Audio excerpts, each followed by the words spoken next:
stopping people from using fair use is often not the people that you interact with, but your own question even about raising this with people that you interact with. So we realize that risk is very large in people's minds. And before we go into the next part, we would just like to point out that risk needs to be considered in its entirety, because there is a risk to be assumed always when you use your rights. That's true of any kind of right that you have, that it could always be challenged in principle.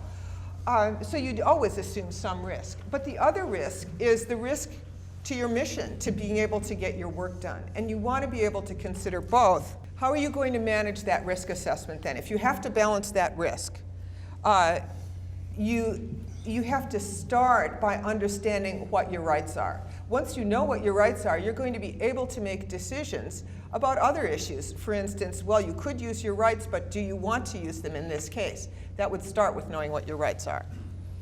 That is where best practices codes come in, because they allow you to understand how people who are your peers in your field think about using your rights in the situation that you are in.